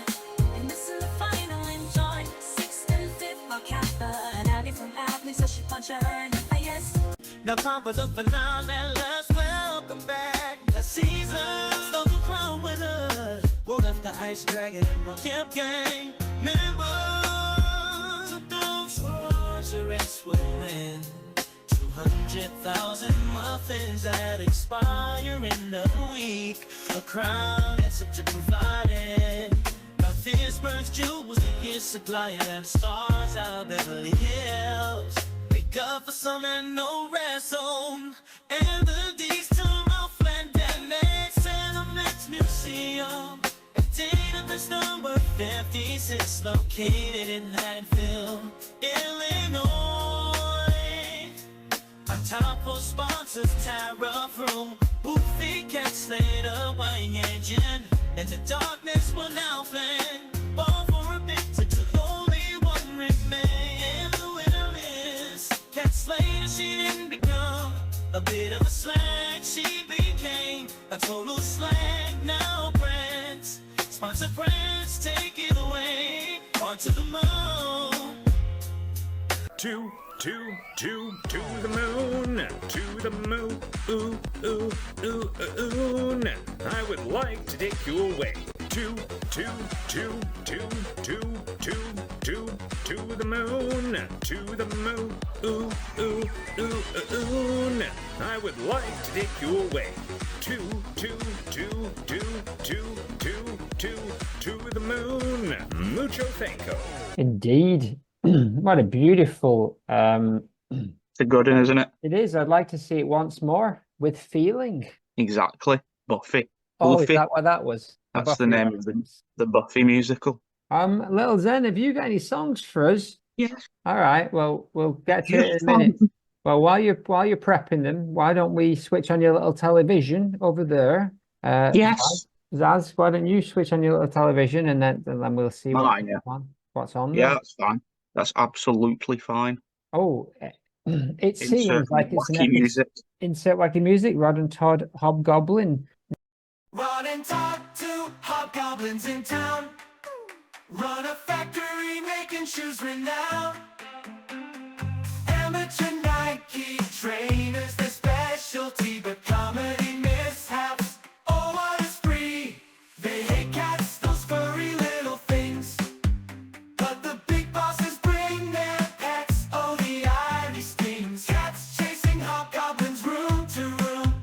In a factory filled with chaos and gloom. Rod and Todd, hobgoblins with a flair.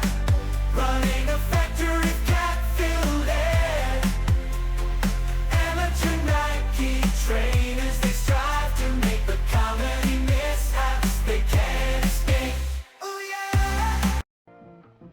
Now, we remember last time on this our favorite episode, something had gone on with like the boss of the factory dying, and so now the managers are coming over to see why the quality of the shoes has fallen so much. Oh, that's always always good and action. It is always good in action. Oh, I think we've messed up this time, Rod Hobgoblin. The floor manager's dead, and the big bosses from the USA are coming, and we are in a lot of trouble. If this closes down, them elves, what we owe all that bookie money to, they'll have our guts for garters. We've got to keep this factory open by hook or by crook. What's going on here? Why is the factory manager just standing there? Oh, he's just taking a break, a power nap. He's been working really hard. A power nap? He looks more like he's auditioning for a statue role. No, he's fine. Everything's under control. Ooh. Well, Let's I'm look going to have around. a look around. Yeah. Jinx. Pretend not to notice the oddity of the factory manager's posture. We don't want him to feel self-confident. So, show us around. How's everything going? Don't know what that accent was. Oh, splendid. We're making the best shoes ever. The factory manager, John Candy Stallman, is thrilled with our progress. Well, I can't Yes, he help but is. notice that the shoes that are being produced are somewhat disappointing. These shoes look horrendous. What is going on? I have no idea, but we can't let them know we're onto them. Why is that? We're their bosses. Can I hear you?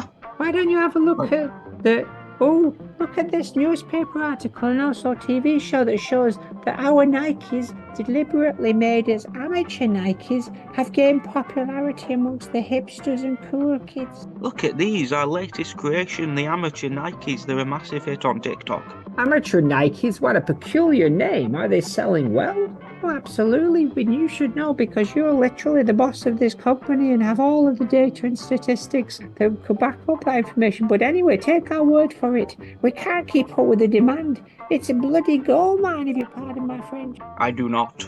Well, you look like you've turned things around. I'm puzzled, but you look like you've turned things around. Keep up the good work. The factory manager, being me, seems quite pleased. No, the factory manager's this big fat chap what's showing you around. You're the boss of the whole company. You're getting confused. To the moon. Getting confused. Oh, but anyway, they've gone there. Bye. No need to check anymore. Goodbye. This was a relieving but puzzling and bizarre situation. We're very happy Bad. with your amateur Nikes. Keep them up. We adore you. That was close. We need to keep up the act until we figure out what to do. A toast to amateur Nikes and keeping the factory alive, unlike the factory manager. It's like that film Weekend at Bernie's. Never seen it. Me neither, but I heard someone said that this sketch was exactly like it. Have you got a DVD player? Are you holding out on us? I Check don't his know. room. Check his room. You Leave me stay. alone. Break. We've already had talks about this kind of behaviour. Get him. Break his legs. Anyway, that was a good show, wasn't it? Oh yeah. What's going on? What's going on over there, though? What is going on over there? It looks like I Am Your Grandma sponsor is getting married. But who's she getting married to? It looks like there's a lot of neighbours from Notting Hill there. D. Henry Nobody. And the Devon Maid is also there. Oh. Who is D. Henry Nobody? Who is D. Henry Nobody? Let's find out. The stage is set with an explosion of colours over there. Anyway, mismatched decorations. There's all kinds of wacky stuff going on over there. And it says, "Welcome to the wacky wedding wonderland of Notting Hill." Hi everyone, I'm David Henry Nobody off the Instagram, and I'm a whirlwind of energy. Look at my polka dot suit and neon coloured sneakers. I can hardly contain my excitement. I've got rubber chickens coming out my jacksie, and I'm simultaneously balancing a stack of pancakes on my head. Oh, and don't spur the syrup. Ladies and gentlemen, aliens and garden gnomes, welcome to the most bonkers wedding Notting Hill has ever seen. Woo! I'm riding a unicycle and tossing glitter into the air. I am your grandma. I am your grandma. Let the festivities commence. Who's ready to part E like it's 2099? Oh, I am, with my tutu and roller skates, zooming around with chaos with a megaphone in my hand. Attention, attention, this is your Captain of Chaos speaking. Buckle up, folks, because we're about to take this wedding to a whole new level of biscuit-related wackiness. If I was a biscuit, I'd go like this. Whack, whack, whack, whack. How do you think different vapes would dance? Like this? Anyway, enough of that. Sit down, astronauts and clowns and madness, the rock band. There's going to be a cacophony of kazoo and accordions as the bride, I am your grandma, makes your grand entrance on a big rubber ducky duck. Greetings, Earthlings. I am your grandma. I am your grandma. Welcome to the Lion's Den. Oh, I come in peace and all love. Well, I'm juggling my balls off. My darling, you are the most out of the world being I've ever laid my eyes on. I know. Call me Gillian Mayer. Now, Julian Mayer, you may begin your vows exchanged in rhyme and interpretive dance moves, because this is the kind of wacky hipster shit that this Hey, wedding... Devin. Hey, Devin, mate, why don't you dance like different religions? Actually, maybe don't. Too late. Too late. TikTok has been cancelled. Seal your union with a high five and a confetti canyon explosion. Be careful, no footlongs, and erupt into the cheers and chaos. Mr. and Mrs. Nobody, the reigning rulers of wackiness. We are your grandma. Let us ride off into the sunset on a tandem bicycle with this parade of dancing penguins and rainbow-coloured zebras or zebras trailing us. I am your grandma. I love you. Oh, what a amazing scene of shower of shit and silly string and a trail of laughter and just pure unadulterated joy. What a wacky What a group long title. Anyway, Little Zen, have you... I see. Anyway, lad. What were you saying to me, Little Zen? This is Little I am Zen. Little Zen. Yes. Yes. Let's have a listen to your song. What's this one about, Little Zen? About food. Oh. Little Zen, why have you just started doing that voice? I forgot. Just forgot, didn't I? I like that voice then. I think you should keep doing it, even though you didn't do it until this point. Okay. In a town not far away, there's a chef named Jimmy Martin. He's got a little curry shack, famous for his spiced up tartine. But there's a man called Stamp with a frown so big and mean. He's determined to shut Jimmy down, make his curry seen unseen. All the drama. Jimmy's curry is a family recipe. Handed down Across the years, aromatic spices and flavors that bring smiles and tears. Stampy's got this wild notion, thinks he knows what's best. Jimmy's got the secret blend, the spice mix we all request. So delicious. Come on and taste the curry showdown in town. Curry showdown in town. Come on, come on, come on. Actually, I've been reading about your story, your life story. Hopefully, we'll get to it soon. It's very similar to a Chalamet prequel. Well, he came after me. What for? What? Little runt. What? Say that again, beloved. What? Anyway, let's listen to this one about our most mysterious of boxing dogs. Actually, used to be your pet, didn't he? I guess. If you like. I do like. All in the bottom dog. He's got these moves, look to the left, a jagular boy. But when it comes to personality, he's a big canvas. No quiz, no charm, just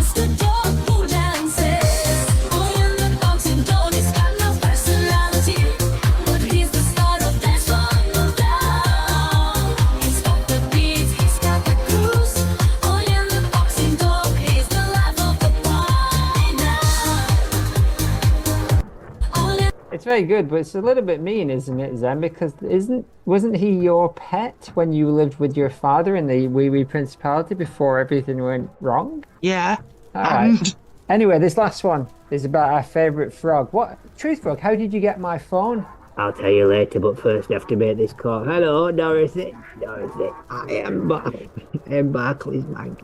I hear that you recently lost your pet. Is that right? Oh yes, that we'd be devastated. Well, I tell you what, just give me your PIN number, and then we'll investigate it, and we'll get it.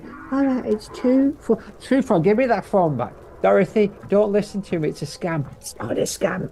Oh, it is a scam. Yeah, I'm sorry. It is a scam. I can't tell a lie. Beep. Enough of you, Truth Frog.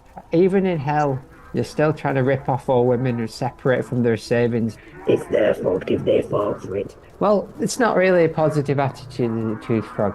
That's the kind of shit that ends up making you stay in hell for the rest of your time. But still, I digress. Let's listen to your theme tune.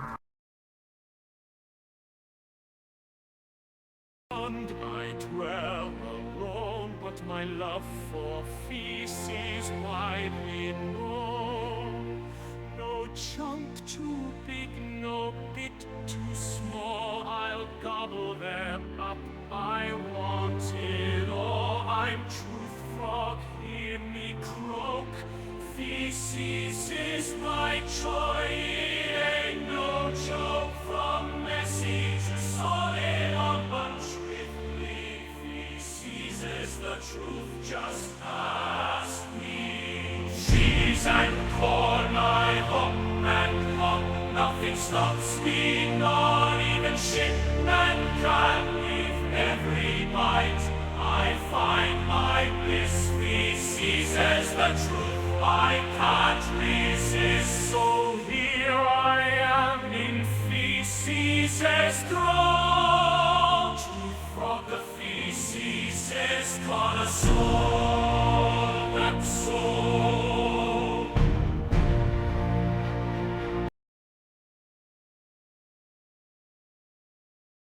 Then, did you take those photos as well? No.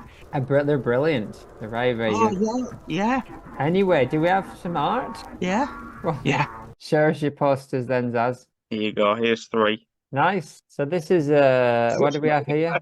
It seems to be a parody of The Wizard of Oz, but with H Robo Battery and Dave, and a pumpkin that also looks a bit like a chili, Yeah. a can of something, and a creature in the middle that looks like a second robot dressed as a Ewok dressed as a lion, and a witch. Five Nights at Ewoks. Exactly. And a witch that is supposed to be Anton Ouijabo. And the calculator's got 666 backwards on it as well. Oh yes, kind of. I would like all in all very good. No title on the poster or anything, but I think that would just add to the mystery. Add to the mystery. There's 2 moons. Brilliant. Great. I think The Wizard of Oz is something that we haven't parodied anywhere near enough, nor has anyone else. For sure, we will fill a full season of something with a journey not too dissimilar. We have reached the point where I no longer can recognize even the characters from our own show. Nice. This is Flim Flam. This is Sharon Flim Flam and Flim Flam, right? Accurate. Squashed by JP17. As you can see from the poster, it is a Hepik Han, Sesui, Havili Joyce, and one Erus. One Erus, thank you. To go. And it looks to be starring Holberry Gay and Homan Hibita as hero and villain. They were fine when they had Holberry Gay, but when Flom Blom Libita came on board, it changed the game. It looks like a fun, straight to DVD kind of Resident Evil, Bioshock kind of thing. Like sure. High art animation kind of film. Cheaply animated in Thailand. Yes, highly cheaply animated. High on costs savings. A Hepik Harn for everyone. But I do like it. I like the yellow, and I like that the yellow transitions to the eyes and the jet planes that seem to be part of things. I think Sharon Flim Flam has started to become a very like an iconic kind of character design. Yeah, recognizable. And Flim Flam is also recognizable, as he is from a different TV show. Yes. Sudaplava gave it 4 stars though. Very good. And this one I forgot to do 3, so here's a flashback. A spider mod. We've done this one before, but it's beautiful. Talk us through these mods. You have pixel mode, you have Praiseland Maude, you have Lego Maude, you have just regular bog standard Maude, Puritan Maude, and both Ghost Maudes. Brilliant. All teaming up, presumably to stop footlongs or the cannons of t-shirts. Very good. Do you have time for a diary? Sure.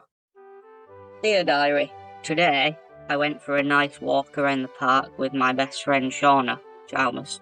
And in the park we saw a lot of my friends. Carl, we saw Brink, we saw the sea captain, I saw my ex-husband, Blurred Lawyer, I saw my ex-boyfriend Louis. It was a weird day. I saw a lot of people from my past. I saw Sarah Wiggum, cousin, relation. And what was nice about this day was I had a very nice encounter and exchange with each and every person. We all had just from hello to, sorry our marriage fell apart, to sorry you watched me drown that doctor's brother. I felt like I made a lot of good stuff today. Good endings all around, and tomorrow we're going watching some race car driving. So maybe I'll add some more to this diary later, but maybe I won't. Goodbye. Oh, and here's a song I treat diary. Yes, I've been watching a lot of the TV show Glee, which will be released in roughly 8 years. I'm just a small town mounting in a lonely mod. I'ma take the mod night, mod going anywhere. A singer in a smoky mod, I smell of mod and cheap perfume mod. I took the midnight train going anywhere. Well, brace yourself for the scandal of Springfield. Can you believe it? A burlesque house has popped up in a quaint little town. The nerve! I nearly dropped my Bible when I heard the news. I mean, what on earth are they thinking? Springfield is not Sin City. Thank you very much. I've decided to take matters into my own hands. Oh yes, Maude in Flanders to the rescue. I'll gather the troops, Ned, Ron, and Todd included, and we'll shut down this den of debauchery faster than you can say. Holy moly, watch out, burlesque guest house. The Flanders crusade is coming for you. You're scandalized, Maude. One day later, dear diary, fucking Marge Simpson, man. The end, Helen's a bee. She's a big old bee. Helen is a bee. So is Marge Simpson. If anything, Marge is a C. Whoop whoop boppity bop. Goodbye. Ellen is an absolute arsehole. What a bittersweet diary, just the day before the day before. But hey, why don't we read some messages from the wedding reception message book from David Henry Nobody and I Am Your Grandma. I tell you what, let's sing a Congrats. song first. Maybe that will be recorded, you don't know, maybe over some kind of mobile device. Who knows? Well, Perhaps, maybe it won't even all be from us. Hello, I am your grandma and David Henry Nobody. It is me, Gradually Poncho, and I am here to read all your wedding in one quick go because this episode is just going on for far too long and I think we all gradually it. So here they are, from Brendan, hey diddly home. I am your grandma and David Henry Nobody. This is Brendan from the Maude Flanders podcast, wishing you a marriage as sweet and serene as our favorite neighbor. May your love story be filled with oakley dokleys and moments of pure joy. Congratulations on your wedded bliss. From Nathan, ahoy hoy, lovebirds. Nathan here, one half of the Maude Flanders podcast team, sending you the warmest congratulations on your special day. May your marriage be a delightful journey filled with laughter, understanding, and the kind-hearted spirit of Maude herself. Here's to a lifetime of happiness together. From Hardy Fox, Sly Foxes, and Hearty Love, a perfect match. May your days be filled with the cunning joy of a hard-working fox, weaving together a tale of love as intricate as the forest. From Egg Sacramento, Lee, crack open the joy. Wishing you both an extraordinary life together, filled with the warmth of friendship and the abundance of a giant egg basket. Congratulations on your celebration from Alan Windfluffer. Soar high in love like my majestic kestrels. May your love take flight and reach new heights. From Clara Gonamu, Muvelis, congratulations to I am your grandma and David Henry Nobody. May your union be as strong and resilient as a surly cow's determination. Also, if you see a white-haired existentialist baby knocking about, give us a mo. XOXO Clara, from Toilet Crow, congratulations to the happy couple. May your love be as secure as the watchful eye of Toilet Crow guarding the restroom. Zoxo Toilet Crow, from Wet Panther, drenched in love. May your marriage be as sleek and fluid as a wet panther, navigating the waters of life with grace and passion. From Stamp, stamping approval on this grand union. May your journey together be filled with the quirky charm and timeless wisdom of an eccentric old soul.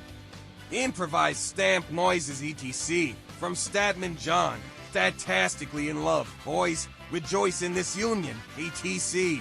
From Big Head Man, big love in a normal-sized world. Congratulations to I am your grandma and David Henry Nobody.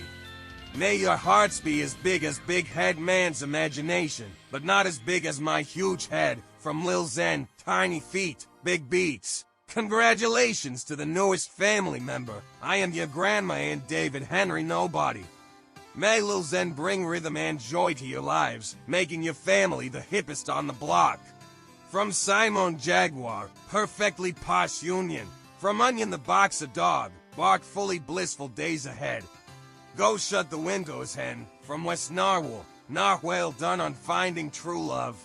Congratulations to I am your grandma and David Henry Nobody. May your marriage be as strong and protective as West Narwhal's tusk, guiding you through the ocean of life. Let's finish with a song, shall we? Let us. The Catinas. The Catinas open on book 2 we see. Spray hit him with weight. Derives us Pand give the CGI man. Homer accidentally killed High Smother. He knows her off a riling. Next Yendi kneeling the picker of Jesus. Next Yendi. Roddy comes to the door. Neddy turns dismayed. Roy. Just Kenneth. Just Kenneth. Damning him here. 1 week later. Hunky Towel Men. Virgin. Baby with Heart. They Chang eat E-Banner. This episode's going to be like 2.5 hours. Smiling his sleep, she goes next door, kisses forehead. Steena Glass end credits of Maude and Edney. And stained glass Flandley. The end. The end. Good job. So Little Zen, before we read and listen to the rest of those messages, do you have one more song for us? Yeah. Yeah, you I did. have another one as well. Well, there's several songs here that I think you got into some real good stuff, mostly about fleshy pleasures. So let's have a listen to multiple songs about fleshy pleasures. With the renegades of rock, the kings of steel, head-banging shredding guitars, with a fiery zeal, take the stage, ignite the flame, the fleshy pleasures, we're here to claim. With a wild want, live with passion, love, leather jackets and a rock and roll club, guitar swinging, drums pounding through the night, fleshy pleasures gonna take you for a ride.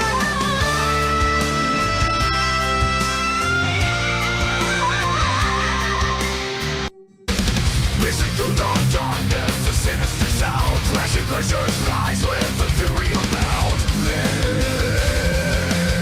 Guitar stringing, drums pounding like a beast. This deadly symphony will never cease.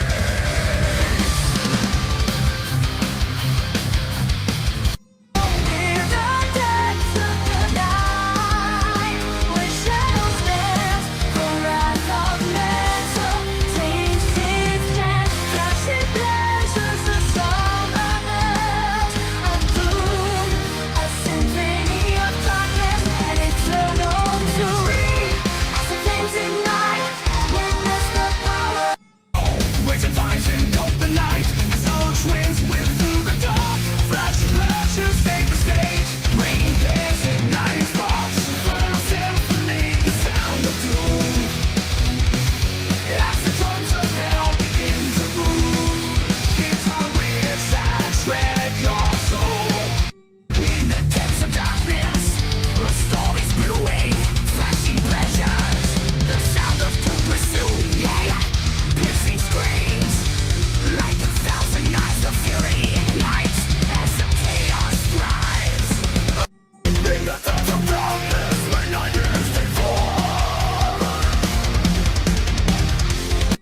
Brilliant. I think you should stick to that. But one last song before we go about Onion's dance party. Onion the dog, of course, not the...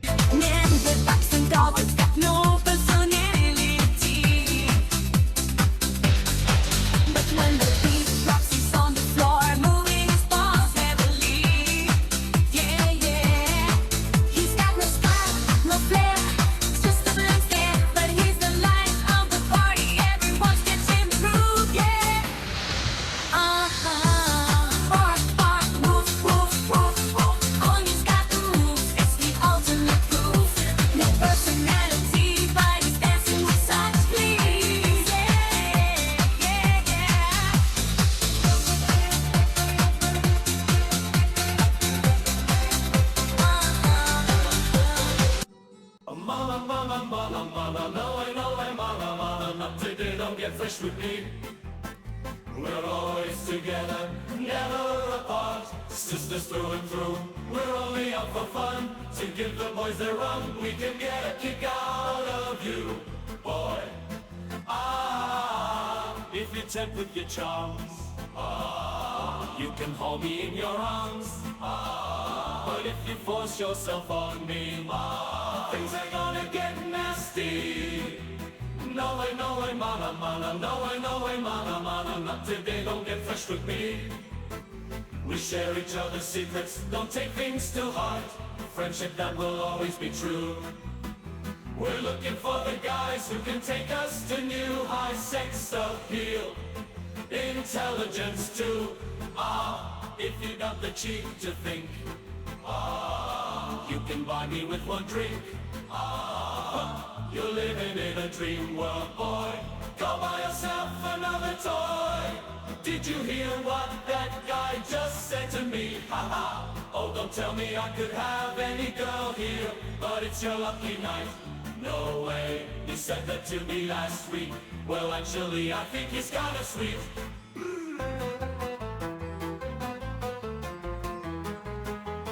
No way, mana, mana, no way, mana, mana, not today, do not get fresh with me.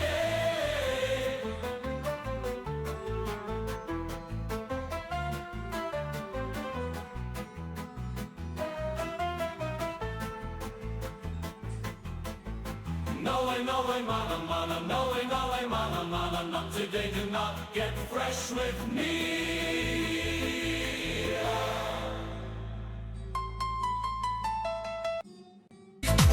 The end. The end.